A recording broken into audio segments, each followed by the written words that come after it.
다정한 남각장 다락방TV입니다. 오늘도 저의 다락을 찾아주셔서 감사드리고요. 사연 시작해보도록 하겠습니다. 아주 제 속이 내려가는 느낌이었던 일이 있어 사연 보내봅니다.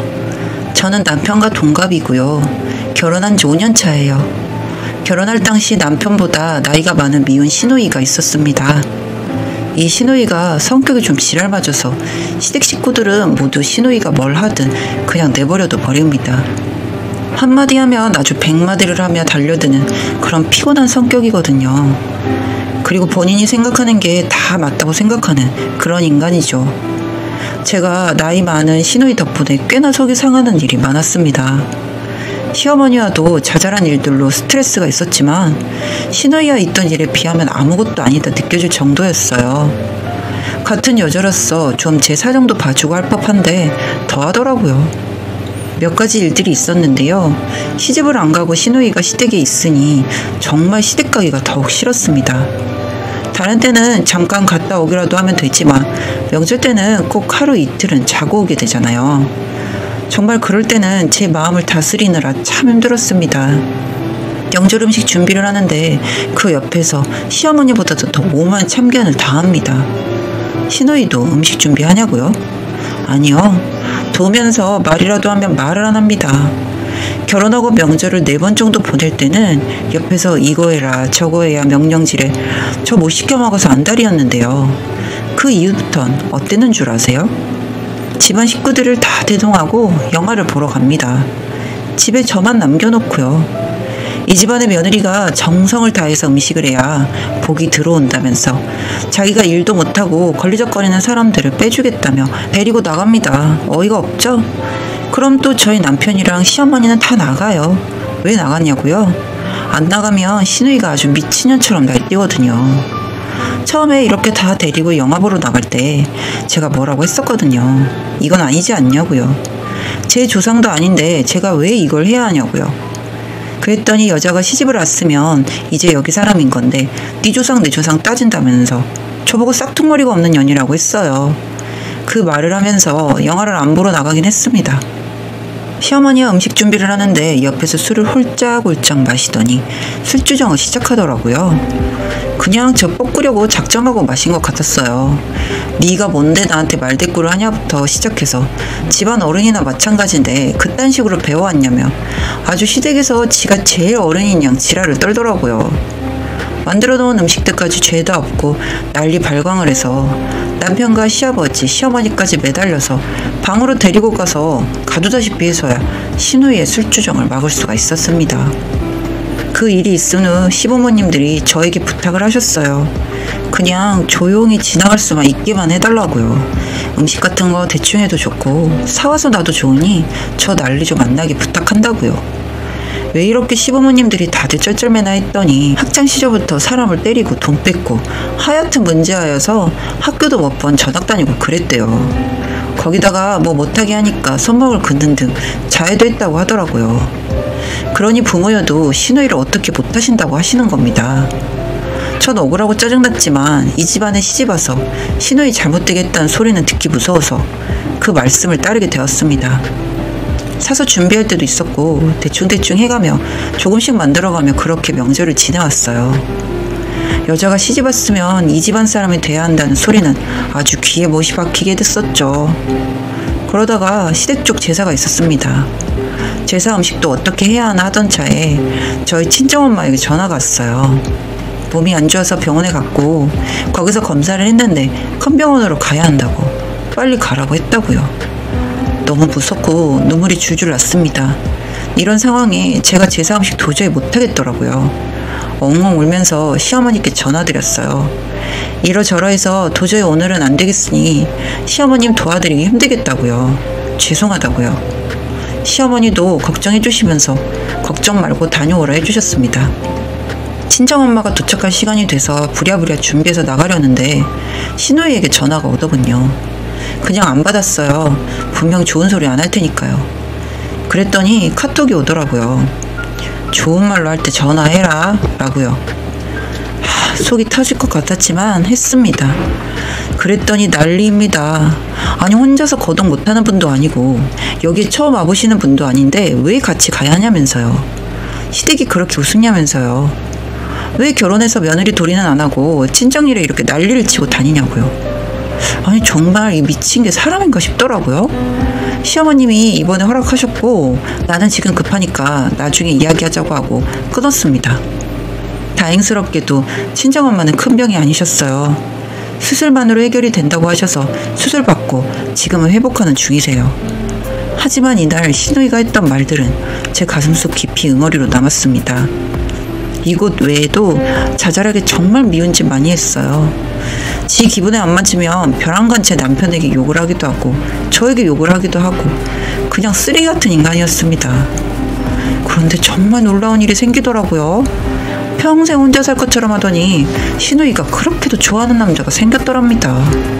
아주 그동안 여자인지 남자인지 알 수 없을 정도로 걸걸하게 지내던 시누이가 세상 여자가 되더군요. 그래봐야 본성이 들통나서 곧 헤어지겠지 싶었는데 연기력이 꽤나 되는지 결혼까지 골인을 한 겁니다. 연애한 지 5달 만에 결혼식을 하더라고요. 많이 급했나 보더라고요. 그러던지 말던지 저는 이제 시댁에 가면 이 시누이 안 보겠구나 하고 그 생각만 하면서 너무너무 행복했어요. 한동안은 참 시댁 가는 발걸음도 가볍고 동네 지나다니다가 시누이 볼 일 없으니 좋았어요. 그런데 어느 날 동네 마트에 갔는데 시누이가 보이는 거예요. 모른 척 지나가려고 하는데 먼저 저를 부르더라고요. 안 그래도 저한테 연락하려고 했는데 잘 만났다면서 같이 시댁으로 가자고 하더라고요. 그래서 그렇게 시댁으로 같이 갔습니다. 시어머니도 기다리고 계시더라고요. 무슨 일로 오셨을까 했더니 시어머니와 시누이의 대화를 들으니 알겠더군요. 시누이의 시댁에서는 제사를 지내는데 그쪽 시어머니는 며느리 3명에게 각각 임무를 준다고 해요. 이번에 시누이는 전을 만들어 오라고 했는데 5종류 전을 만들어 오라고 하셨답니다. 그 집이 큰 집이라서 친척들까지 다 오셔서 양도 꽤나 많이 해가야 한대요. 그래서 시누이가 도움받으려고 친정에 온 겁니다. 아주 어이가 없더라고요. 그렇게 결혼하면 출가 외인이니 친정에 발 끊으라고 하더니 지는 왜 여기 와서 도움을 받으려는 건지? 바로 지랄하고 싶었지만 참았습니다. 시어머니와 저 단 둘이 있는데 여기서 제 할 말 했다가는 또 무슨 사단이 날지 몰라서요. 아까 이야기 중에 시누이 남편도 지금 시댁으로 오고 있다고 하는 겁니다. 대충 거들어주는 척만 하고 신경 안 썼어요. 지 발등에 불 떨어져서인지 저에게 신경도 못 쓰더라고요. 이미 그 꼴부터 고소했습니다. 그렇게 한 30분 정도 지나자 시누이 남편분이 도착을 했고 서로 인사 나눴어요. 전 부칠 준비도 마쳤으니 시어머니와 시누이가 시작하자고 하더라고요. 그래서 저는 앞치마를 벗었습니다. 저는 가겠다고 말씀드렸죠. 그랬더니 어딜 가려고 하냐고 준비됐는데 이러더라고요. 그래서 웃으면서 시누이에게 말했어요. 에구, 제가 오늘 저녁 약속이 있는 걸 깜빡해서요. 도저히 빠질 수가 없어서 가려고요, 형님. 어머니와 같이 하셔야 할 것 같네요. 양이 꽤 많으니까 부지런히 하셔야겠어요? 라고 했죠. 그랬더니 눈빛이 매서워지더라고요. 하지만 본인 남편이 있어 그런지 뭐라 큰 소리는 못 내더군요. 그래서 저도 하고 싶은 말 했네요. 아, 그리고 형님, 이제 결혼하셨으면 출가 외인이신데 이렇게 친정 방문하시는 건 옳지 않은 것 같은데 아닌가요? 시어머님이 아시면 얼마나 화나시겠어요. 이제 결혼하셨으면 죽이 되든 밥이 되든 그 집 귀신이 되어야 하는데 이런 식으로 하면 안 되죠. 형님, 시어머니분은 친정에 와서 이러고 있는 거 알고 계신가요? 설마 비밀로 하고 오신 건 아니겠죠? 형님네 시어머니도 자기 조상 상차림 하는데 이렇게 친정 쪽에 손 탄 거 아시면 재수없다고 받아나 주시겠어요? 안 그런가요? 라고 했습니다. 아주 시누이 얼굴이 볼만하더라고요. 그런데요, 여기까지만 했다면 그냥 좀 아쉬울 뻔했는데 마침 이때 아주버님 폰으로 전화가 오더라고요. 시누이의 시어머니한테요. 준비가 잘 돼가는지 물어보시는 것 같더라고요. 그래서 그때 전 더 목소리를 높여서 말했습니다. 잘 들으실 수 있게끔요. 어머, 어머니, 형님이 이렇게나 일거리를 많이 가지고 오셔서 어떡해요. 요즘 허리 안 좋으시다고 했는데 이거 전 다 붙이려면 너무 힘드실 것 같은데. 형님, 어머니 뻔히 허리 안 좋으신 거 아시면서 이런 건 그냥 사서 가시던가 하시지 그랬어요. 요즘 사서 가지고 가도 티도 안 나요. 라고요. 아주버님이 좀 이따가 다시 전화할게 하고 끊으시더군요. 그랬더니 본성 못 숨기고 저에게 쌍욕을 시작하는 우리 시누이. 역시 오래 못 간다 생각했네요. 그러게 본인 생긴 대로 살 것이지 뭘 그리 숨겼는지. 우선 아주버님 그 쌍욕 듣고 놀라셨고요. 저는 그러던지 말던지 약속 있으니 가겠다고 하고 나와버렸네요. 언젠가 한 번은 꼭 복수하리라 다짐했는데 이렇게 기회가 돼서 어찌나 속이 시원한지. 더 고소했던 건 남편에게 나중에 들은 이야기인데요. 그날 결국엔 그 전이고 뭐고 아무것도 못해서 갔다네요. 시누이의 시어머니가 결혼하고 처음으로 준비오라 한 걸 본인이 혼자 해볼 생각은 안 하고 쭈르르 친정간 것에 대해서 실망하셨고, 이렇게 할 줄 아는 게 없는지 몰랐다면서 앞으로 시댁에서 다 같이 음식하는 걸로 했다고 하네요. 혹시라도 사오거나 할 것을 미리 대비하신 것 같더라고요. 그리고 그날 저에게 쌍욕을 퍼부은 것으로 아주버님이 많이 실망하셨다고 합니다. 그러면서 저에게도 뭐라고 하셨다고는 해요. 뭐 그러시던지 말던지. 시누이와 살다 보면 제가 왜 그렇게 하게 됐는지 모를래야 모를 수 없을 테니까요. 남편은 저보고 간도 크다고 그러더라고요. 자기 집에서는 절대 건드릴 수도 없고 건드리기도 싫은 시누이에게 복수라는 걸 했다면서 대단하다고요. 이제 저는 더 할 말 하려고 합니다. 본인도 시집 가봤으니 알겠죠.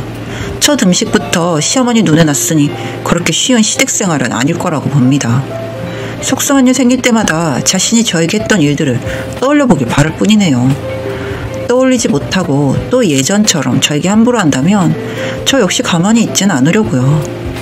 여튼 몇 년간 제 마음속 웅어리가 풀리는 순간이었습니다.